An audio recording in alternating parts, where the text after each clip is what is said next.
Good morning, everybody. That was a wonderful lecture to have to follow. So I'm going to welcome you to Ozark Forest Mushrooms. I've been in business for 30 years this year. As you can tell, I'm a British woman growing Japanese mushrooms in the Ozark Forest. Nobody ever forgets me. And I met my husband in England. He was doing a junior year abroad program at the same university I was studying environmental sciences. So that explains why I'm here. I'm very fortunate he has a family farm. It's located in the Ozarks, not far from the new Echo Bluff State Park. It's on a tributary of Sinking Creek that flows into the Current River. So any of you go floating, Acres Ferry, Poltite Spring, we're real close to that. It's a family farm. It has Sinking Creek, a wonderful creek that actually cuts through a cave on the farm. And as Greg taught, we started off doing timber farming on the farm because most of the farm is, I'd say, 80% forest land. The whole family farm is somewhere around 2,000 acres. We own about 500 of those acres. And so it's a great resource for my business to source the logs for my oak log shiitake mushroom production. So originally we did harvest a lot of the wood from the farm, and we use a Timber Standard Improvement TSI program. And we would mark the trees and selectively harvest, which does not encourage clear cut. So as you can see from the picture, we come in, we take the tree trunks. They may go to stave bolts or the sawmills. And then what's so wonderful about shiitake mushroom production, we use the whole tree. So we can come in with my cordwood cutters. They're all local guys I hire. And they can then use the branch wood of what we prefer is white oak. White oak has bark that stays on the trees, which we like for mushroom growing. And it also has a wonderful amount of sapwood to heartwood ratio. Sapwood's got all the goodies and carbohydrates that the shiitake mushroom mycelium like to digest to grow the mushrooms.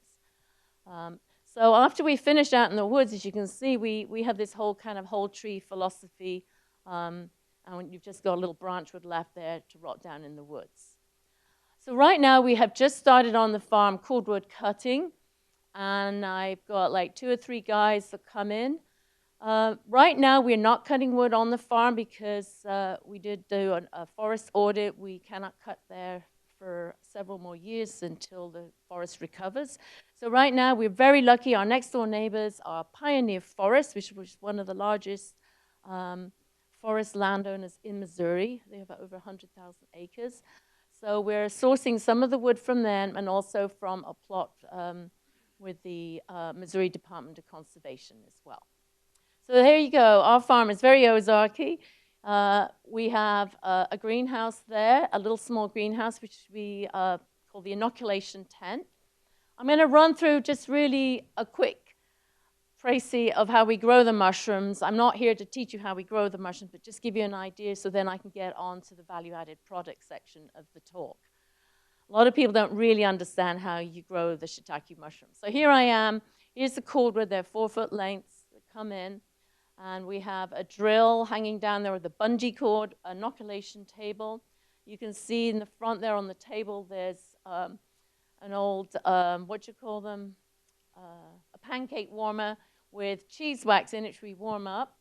And you can see there the inoculation tools and the high-speed drill. It's a 10,000 RPM drill that we use to drill the holes in the logs. I don't know how to work the thing to show you where the thing is, but you can see below here the logs are drilled in a diamond pattern with the holes. And then we come along and punch.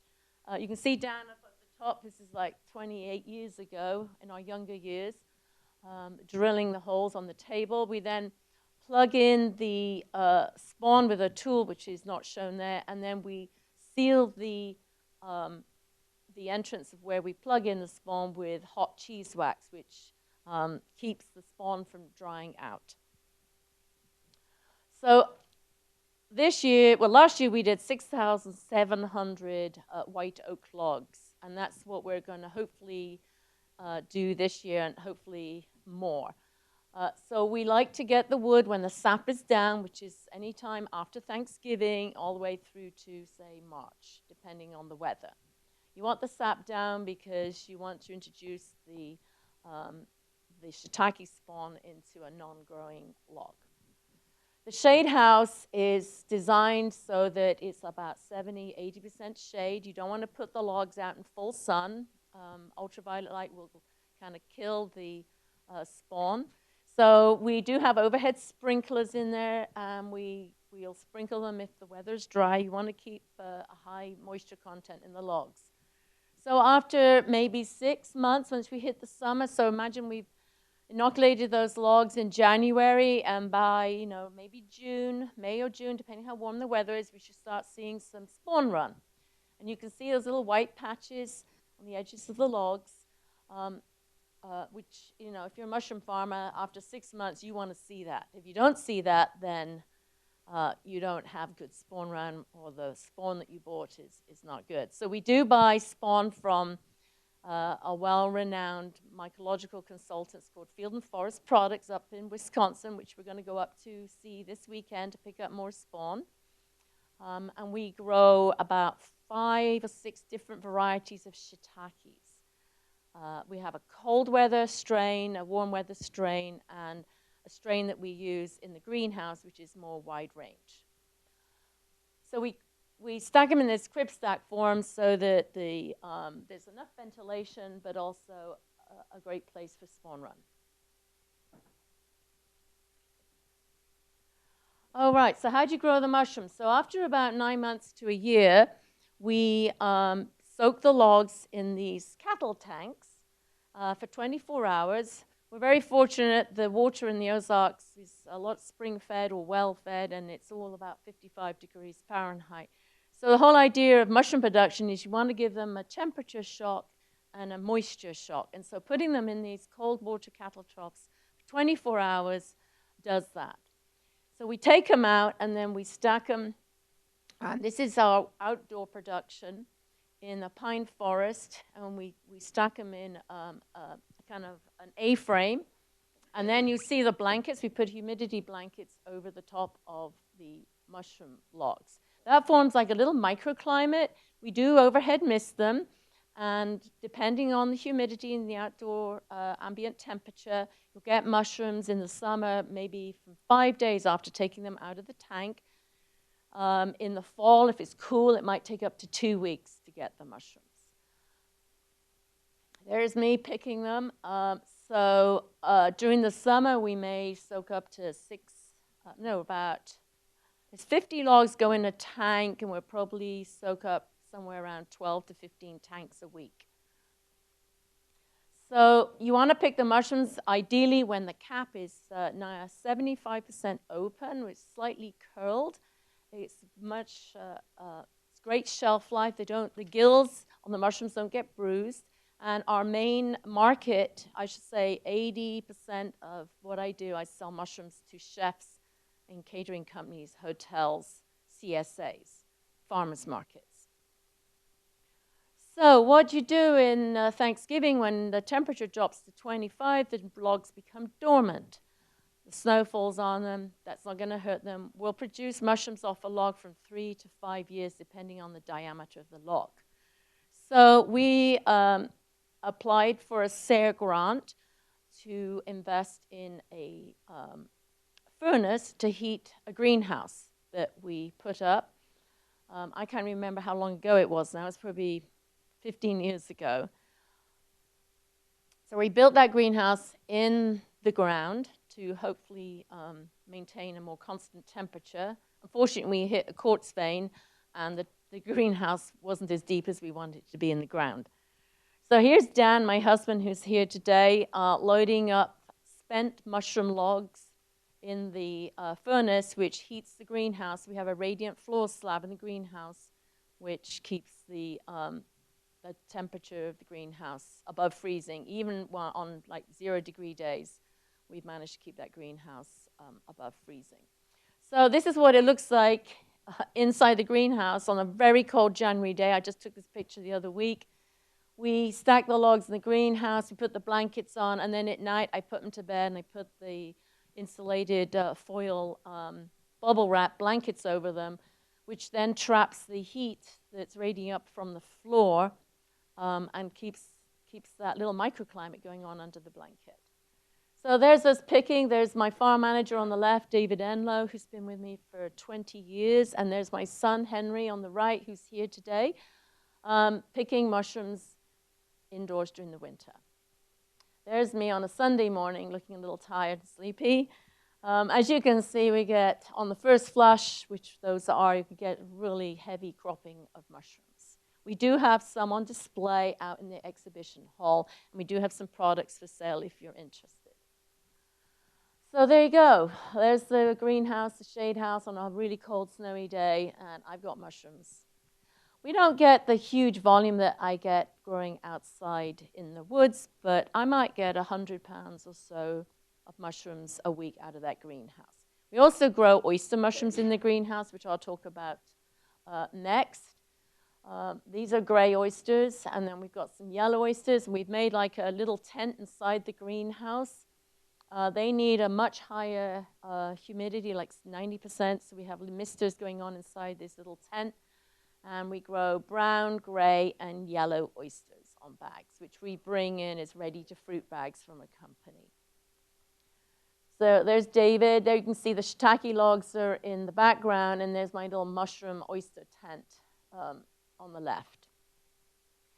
So it's a 7-day, it's like milking cows, you know. You have to go and check those mushrooms every day, and you have to work weekends. And if friends want to come to the farm, they have to help. So,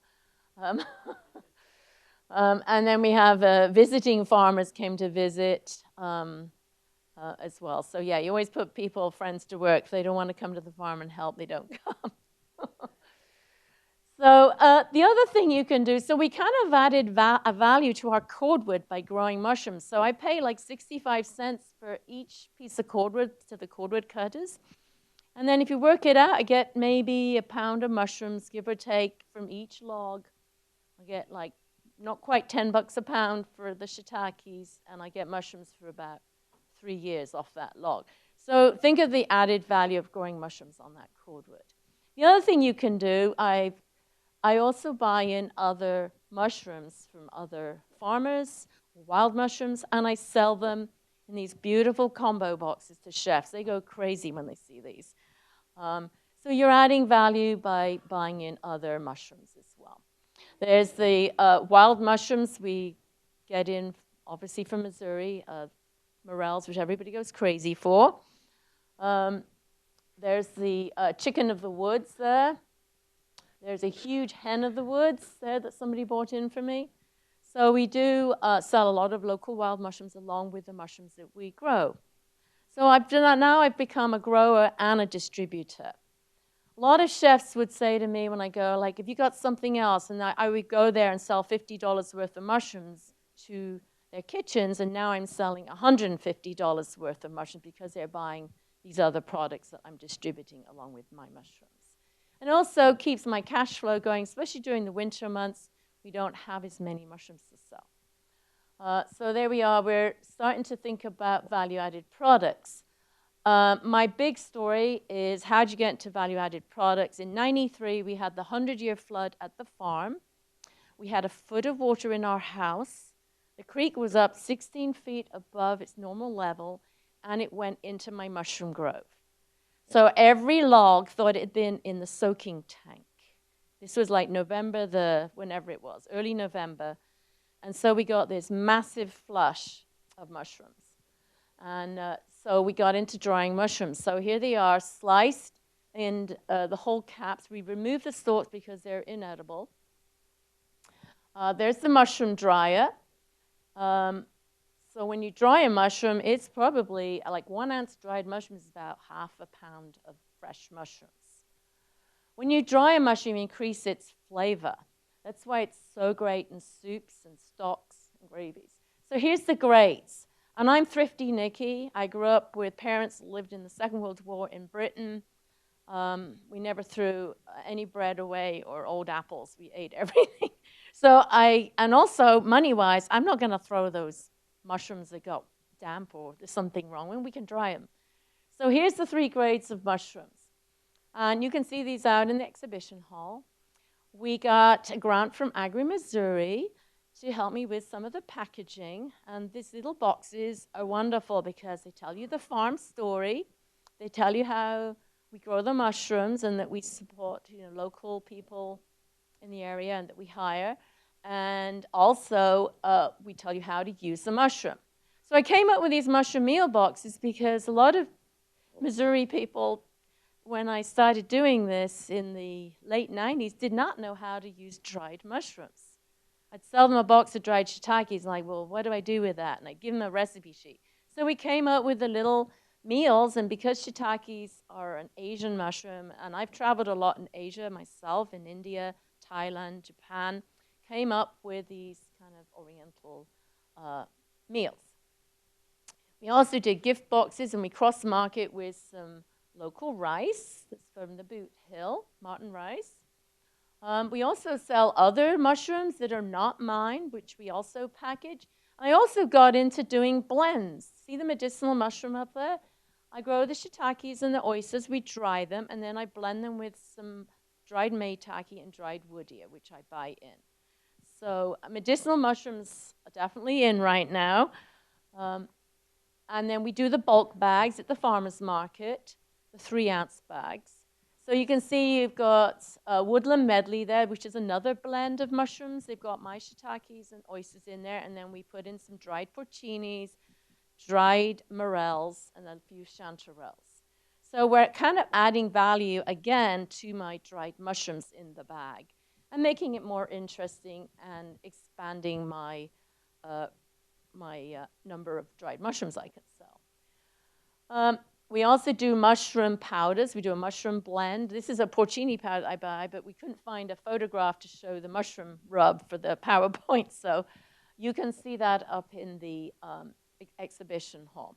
So what do you do with the stalks, Nikki? So I found a recipe where you can infuse, and I saw it in the Asian shop, mushroom soy sauce. So we infuse the dried stalks in soy sauce for over a month or so, and then we strain it and bottle it. It's really earthy and less salty, and it's got that mushroomy flavor. It's great for sushis and whatever, noodles and so forth.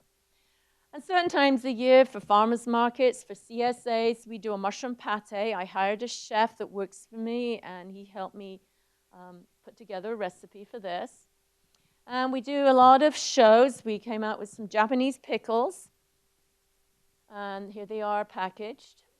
We also, in the summer, we have some elderflower in the garden, elderflower cordial. And then this is us at the Best of Missouri show. We do it once a year. We do 2 big shows a year, the Japanese Festival and the Best of Missouri show, and we have a food booth. And adding value to your food as a cooked item, a meal, is enormous. Just think about it. You sell just 2 ounces of mushrooms, and you're charging $10 with the noodles and some condiments with it, and people go crazy for it.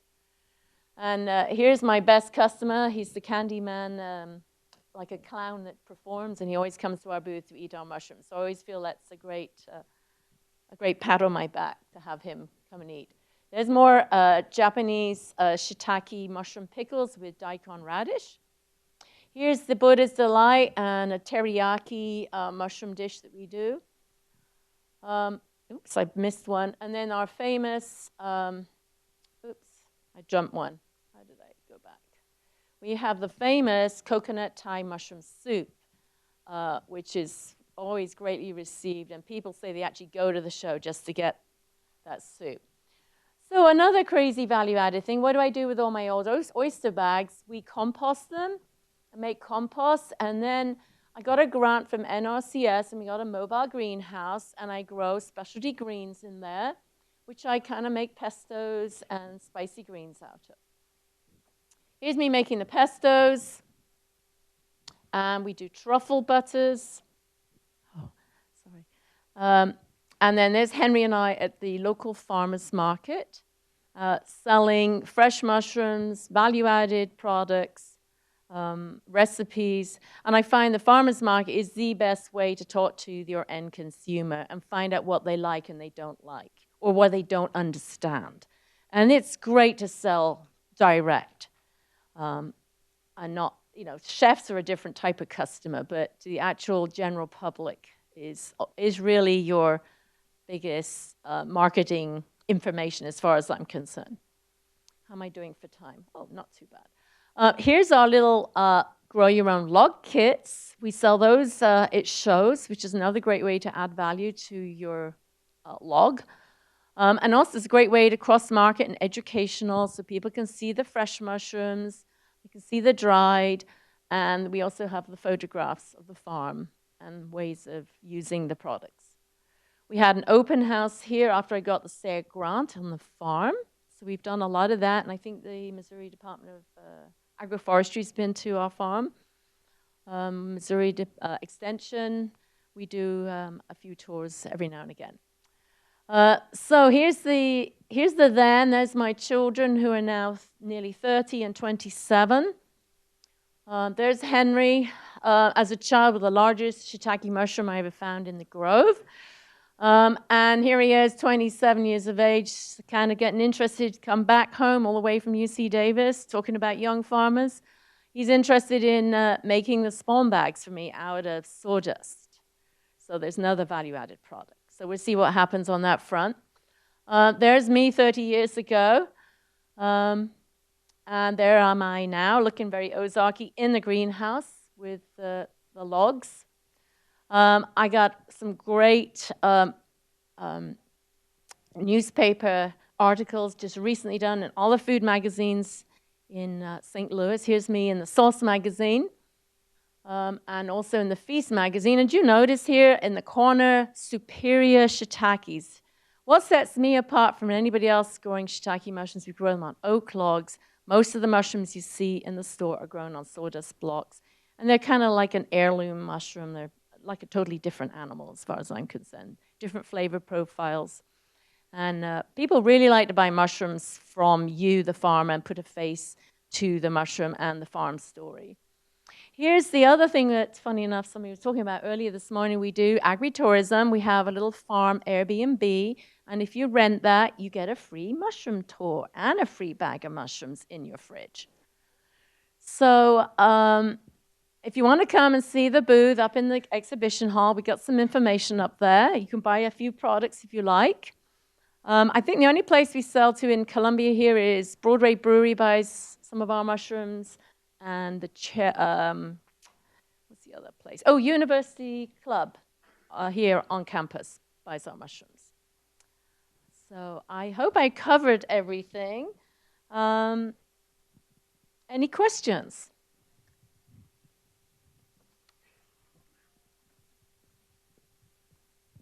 Thank you, Nicola. Yes, we have some time, so please, any questions for Nicola? Rushing through, and do please visit her booth up in the exhibit hall during the break.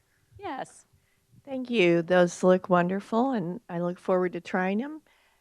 Can you tell me how you keep track of your foragers in terms of sustainably harvesting from the wild and where they're getting them?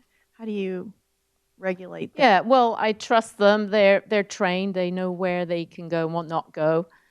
And some of them have a private property that they harvest off. Yeah.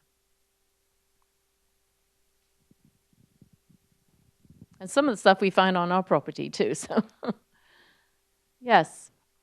Hi, Nicola. I had years ago seen a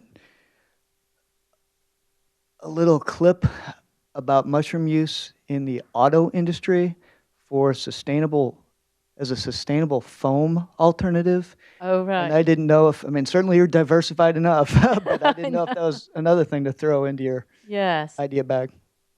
No, I haven't heard of that, but I've heard of people making mushroom paper and using mushrooms for bioremediation. They're a very resourceful species. Yes. I had a question. More questions? Yes. Do you have your own commercial kitchen Yes, I do, on the farm. And how did that come about? Oh, well, that will be probably discussed in the panel discussion. I used kitchens at St. Louis University when I first started out, and I also used some restaurant kitchens to do some of the other processing. And then we took out a loan and renovated one of the buildings on the farm, which is it was costly and takes a lot of work to do. I should mention, and as you just did, Nicola, that Nicola will be joining us also for the farmer-producer panel discussion at 11:45. So Yeah, and we'll talk about things like difficulties or making that big step to get a commercial kitchen is a huge investment, and dealing with health department and paperwork and so forth.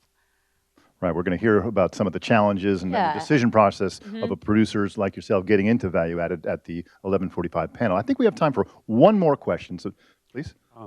Is this on? You showed you're growing shiitakes and oysters. I'm pretty sure that some of the mushrooms you actually showed were chanterelles, and then you're talking about making truffle butter, et cetera. So I know the Agroforestry Center is trying to grow truffles. Are you trying that? We have tried to grow truffle trees. We're still seeing what happens. As you know, truffles take many years to grow, and we do have a small plot on the farm where we have inoculated swamp oak trees. And So you're buying the truffles. Yeah, and we are trying that. But yes, we have made other mushroom butters like shiitake butters, chanterelle butters as well. But the chanterelles those are your collaborators who sell them to you? Those are wild picked. Yeah. Okay. Yes, not grown. Thanks.